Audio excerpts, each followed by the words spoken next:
One of the most common questions I get, and probably one of the most frustrating experiences people face on this manifesting journey, is, why isn't this working?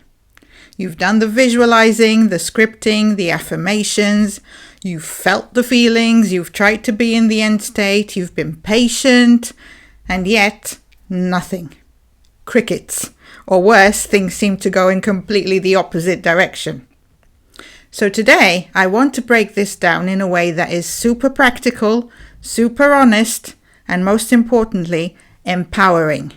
Because this isn't about what you're doing wrong.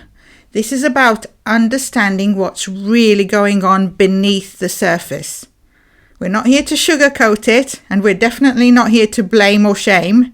What we are here to do is to pull back the curtain, to go deeper than the surface level techniques, and really look at the root causes of why things might not be working out the way you want them to. Because here's the truth.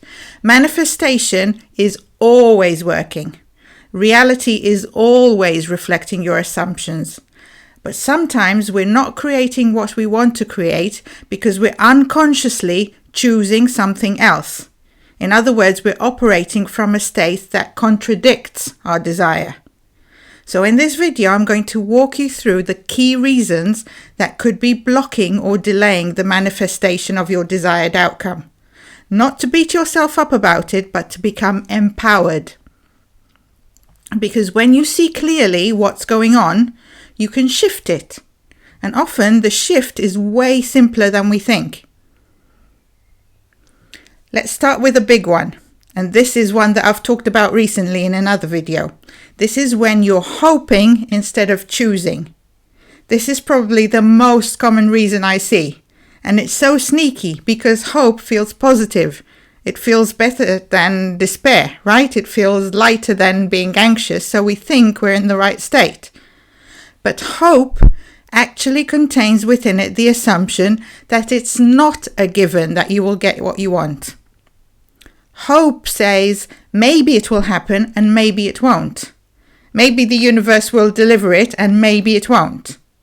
Maybe things will go my way and maybe they won't. And baked into that is the belief that it isn't already done. It's not already laid out and it might not come at all. And if that's the energy you're sitting in, no matter how many affirmations you say or how much visualizing you do, you're still aligning with lack. You're still energetically reinforcing the story that it might come, but it might not. So what's the antidote? The antidote is choosing. Now, choosing isn't about forcing, and it's definitely not about pretending. It's not even about trying to believe. Choosing is an inner stance. It's a quiet inner knowing that says, this is mine. It's already done. I don't need to micromanage it. I don't need to chase it. I've selected it and the rest will unfold. It's like ordering a meal in a restaurant. You don't sit there hoping the waiter might bring your order. You don't repeat your order 50 times to the chef. You just choose. You place the order and you trust it's being prepared. That's the shift from hope to conscious creating. And it changes everything. So ask yourself, am I choosing or am I still hoping? That one question can open the door to huge clarity. Now, the next reason the manifestation that you want might not be showing up is because you're focused on time. Now, this one is subtle because we live in a world where time feels very real and very important. We have deadlines, we have bills to pay, we have clocks on the wall and calendars on our phones. So it makes sense that when we're trying to manifest something we really want, whether it's money, a relationship, a home, health, we naturally start looking at the calendar. How long is this taking? Why isn't it here yet? Is something wrong with me? Am I doing something wrong? But here's what I want you to understand. Your focus on time is what's keeping it from showing up. When you watch the clock, you're anchoring yourself to the assumption that you're not already on a path where everything is unfolding in perfect timing. And in doing that, you keep renewing the same version of reality where that is true. It's like planting a seed and then digging it up every 5 minutes to check if it's growing. You interrupt the natural unfolding. The truth is, the higher level of you, that deeper intelligence, isn't operating on the human timeline. It's operating from alignment, from readiness, from perfect unfolding. And often the things we want don't show up on our timeline, not because they're not coming, but because we're not fully ready to receive and live them. So let go of the clock. It's not your job to track time. It's your job to hold the assumption, to stay in alignment, and to keep showing up as the version of you who knows that it's done. The rest will get taken care of all by itself. Time bends around your state, not the other way around. Okay, the next one might sting a little, but it's a game changer when you get it. And this is when you're looking for proof that it's working. And I get it, we all want reassurance. We want to know we're on the right track. We want to see signs and signals and evidence that what we're doing is right. But the thing is, the moment you go looking for proof outside of you, checking the bank account, rereading text, stalking someone's Instagram, Googling signs my manifestation is close, you're in a state of, I don't believe this is happening. I need proof because I don't feel secure in my knowing. And that's the exact state that keeps your desire just out of reach. Here's the thing. The proof comes after the assumption, not before. You don't get to see it in order to believe it. You need to choose it and then you see it. That's how reality works. So rather than scanning your life for evidence that it's working, get back into the driving seat and decide where you're going to take things. Don't rely on things on the outside to tell you whether you get to have what you want or not. You decide.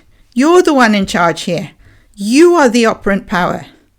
So you need to be the one choosing what the end result is going to be. And if reality seems to be showing you otherwise, you need to say an internal, no thank you, this isn't how the story ends.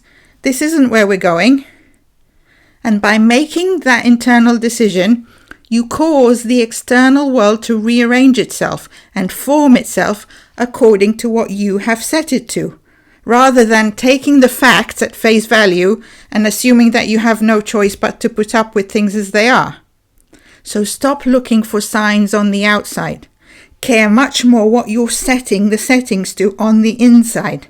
And I promise, when you shift into that level of being the one in control, reality starts responding very, very quickly. Now, another big reason your manifestation might not be coming is because you're too attached to how it should unfold.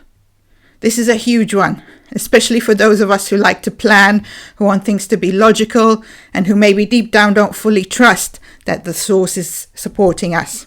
So what do? We try to script the perfect story.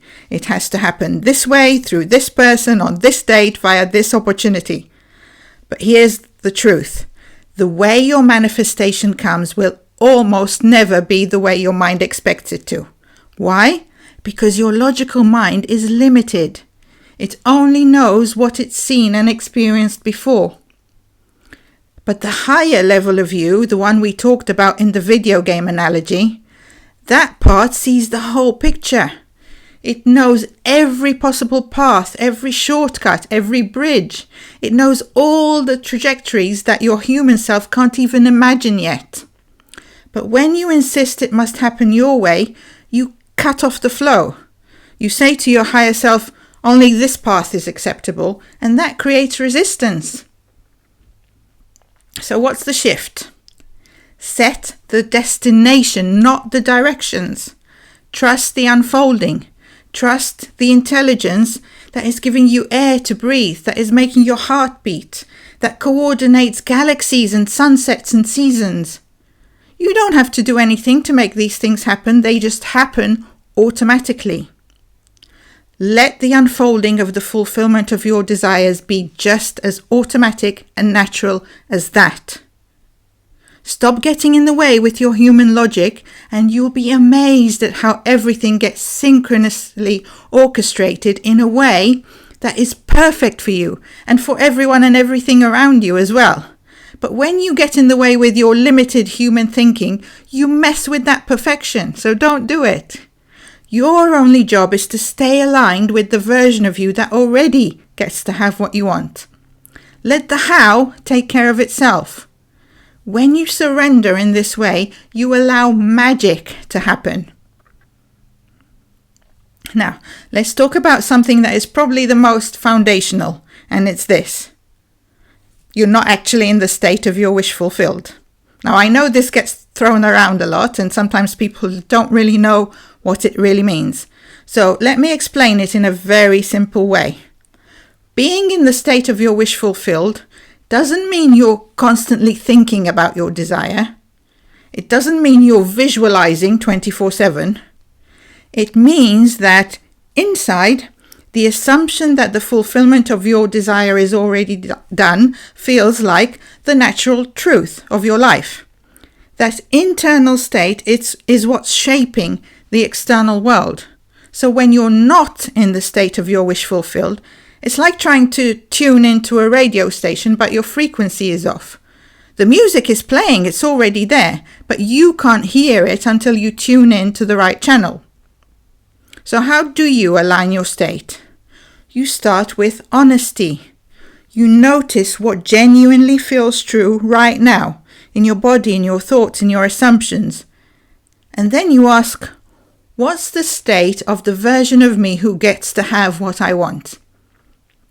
What's the state of the version of me that gets to live the life that I want to be living? Get to know that person. Feel what it's like to be that person. Practice stepping into that version and keep bringing yourself back to it if you notice that you've fallen out of it. Manifesting what you want isn't about pretending or trying to somehow convince yourself of something by repeating words to yourself. It comes from letting the truth of who you are and what's available to you really and truly sink in. And when you shift your state in this way, the outer world has no choice but to shift with you. Next, we come to another big one, and that's making someone or something into a false god. Making your security or your well-being dependent on some physical person or thing, thinking that you need this one thing so badly that it feels like your life is on hold until you get it. When you do that, you're forgetting what the real source of everything is. You're saying, if this doesn't happen, I won't be okay. I need this to feel whole, to feel safe, to feel worthy. But the truth is that you are already whole, already enough, already supported by something greater than yourself. When you let go of the insistence that your well-being and security must come in the form that you're insisting it must come in, you open yourself up to all the fulfillment you want to be provided to you in all sorts of different ways, using whatever means is most ideal for you. But when you're fixated that your fulfillment must come in some specific physical way, you may be closing the door on letting it come to you in the way that is easiest and best for you. So check in with yourself. Ask yourself, am I making someone or something into a false god here? Am I forgetting what the real source is? Am I relying on the real source that can always be trusted? Or on the things of this world that are bound to let me down at some point? And when you shift yourself back to trusting the real source, then suddenly the physical vessels through which your well-being appears to come will realign themselves very easily. And now we come to the last reason. Last but not least. And this is another important one. So the reason the things that you want might not be showing up could be because you're not living from the end. And the emphasis here is on living. The end bit is of course important as well, but I think that most people miss the emphasis on the living part. Manifesting what you want isn't passive. It's not sitting back and waiting for the universe to drop something in your lap.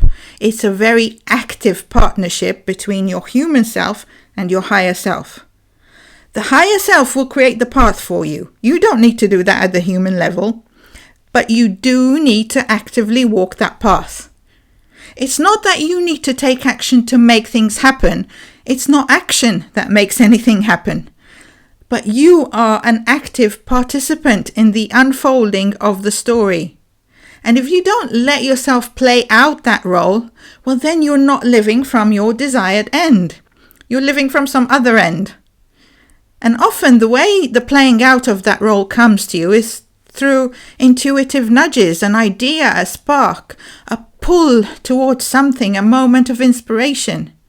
But if you're ignoring those nudges because you're waiting for some big miracle to show up, well, then you're not playing out your role. You're not allowing the path to unfold. So don't dismiss the small steps. Don't ignore those quiet whispers. That's your higher self guiding you towards what you've chosen. Trust those inner prompts. Follow the flow, because that's often how your desired manifestation arrives. And don't worry about whether you're reading the prompts correctly, because it's not the action you take in itself that is creating anything. It's the fact that you're choosing to allow that bigger part of you to guide you and to orchestrate your life for you that matters. As long as you're doing that, then even if you make a million so-called mistakes, it will all just get redirected to take you back to where you have chosen to go. Just like your GPS device will immediately just redirect you if you take a wrong turn. So learn to live life in partnership with your higher self. And you'll find that suddenly synchronicities start to show up. And you'll find yourself magically being in the right place at the right time. And things will just start to fall into place just like that, seemingly out of nowhere.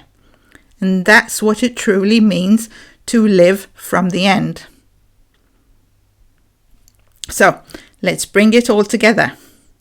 If things don't seem to be working, it doesn't mean you're useless. It doesn't mean that God has abandoned you. And it doesn't mean you're doing it all wrong. It just means there's something inside you that's ready to shift. And that shift is always available right now. Everything we've explored is an invitation, an opening, a path back to your power. You don't need to do more. You don't need to be perfect. You just need to remember who you really are. The one behind the game, behind the character, behind the manifesting techniques. The one who gets to choose. And once you align with that level, once you step into the truth of that version of you, the world has no choice but to follow. Okay, that is it from me for today. Thank you for being here. If this resonated with you, please subscribe. Remember, keep choosing the reality that lights you up, and I'll see you in the next video. Bye for now.